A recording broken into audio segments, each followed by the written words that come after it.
proud to be here this evening and to be your master of ceremonies, as I do think mistress of ceremonies does not sound quite apt. But we don't worry about titles this evening, ladies and gentlemen, because I do realize we're in fantastic company this evening. So we have now, for the first time in the history of Stellenbosch University, broke into 3 global rankings in quick succession: the QS, the Times Higher Education World University Rankings, and the Leiden ranking. Now, you know how you do that. You do that by identifying strengths, investing in those strengths, and let the strengths lift the water so that every boat can begin to see a new horizon. And this business school, the USB, has done that as well for us.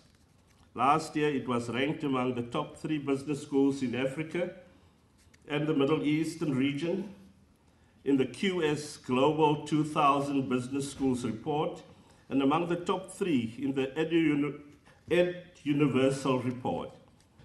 The strongest universities, the strongest department, the strongest programs are those that build on collaborations, on good networks, and on great partnerships. Without further ado, please put your hands together for Sound Ready.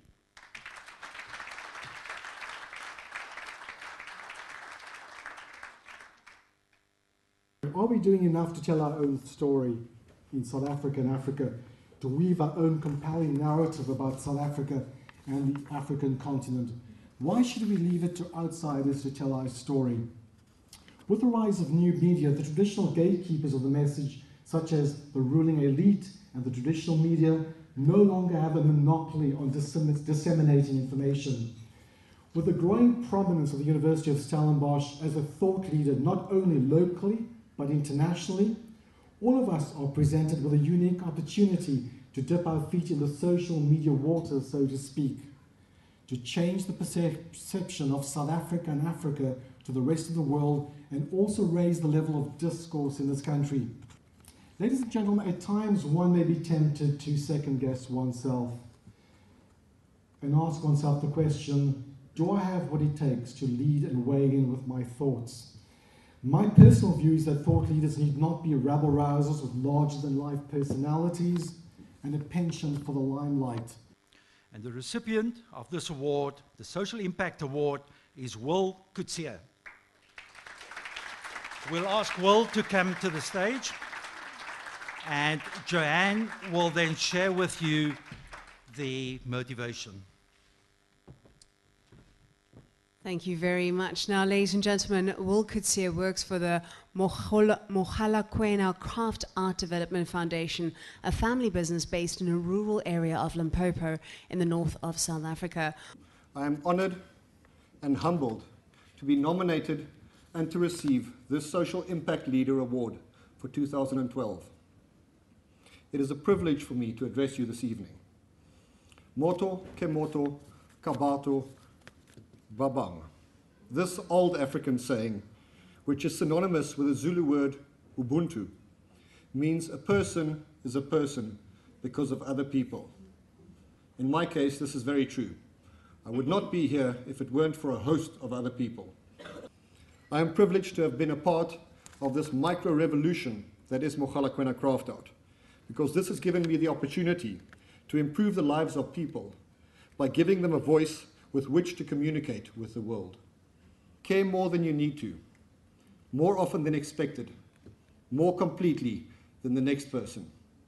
For many years, businesses have used caring as a marketing tool to boost profits. Economists tell us that the reason to care is that it increases profitability, brand value, and customer retention. I believe caring gives you a compass, a direction, and most of all, a reason to do the work that you do in the first place. Moto ke moto, kabato babang. Thank you very much. Ladies and gentlemen, the USB Alumnus of the Year 2012 to Francois Hupper. He was appointed as Deputy Governor of the South African Reserve Bank in 2011. He also serves on the board of the South African Reserve Bank as non-executive director, chairs the Reserve Bank's Risk Committee, and is a member of the Reserve Bank's Audit Committee. He was the former managing director and CEO of Media24 before joining the Reserve Bank. This makes Frans van Gruppe a worthy recipient of the USB's Alumnus of the Year Award. He has done the University of Stellenbosch Business School proud. With that, let's please give him a huge round of applause. Congratulations. There will always be far more successful people than significant leaders. And although leaders often die as paupers, we need more leaders than successful people. Whether they are in business, in politics, academia, or whether they serve on the bench. When one embarks on this journey of leadership, there are many unexpected things that one encounters. The one which I found the hardest to deal with was the incredible solitude, the loneliness of leadership positions. This loneliness, however, is made bearable when one reflects on the people that one encountered on one's journey and who invariably influenced and shaped one. I wish to pay homage to my parents who nurtured my thirst for knowledge. In life, there are two types of people, those with an MBA and those without. So if you have not yet enrolled for your MBA do apply to enroll next year. For when you graduate, you'll become one of the club. Because it's only once you're a member of the club that you can tell this joke, which is, how do you know somebody has an MBA? They usually tell you.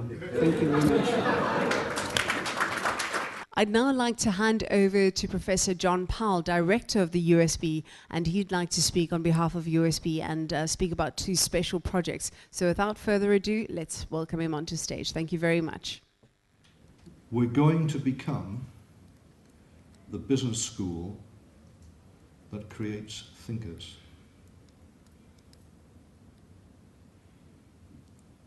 We are going to become the business school that creates thinkers. You all think here, all of you alumni will have gone through the foundation work of this. We're now going to push this out so that we can satisfy a strong and visible demand from industry for MBA graduates who don't just know finance. They don't just know the way that finance and strategy and marketing work together, but they can contribute to the argument in that boardroom. And that is where we're going.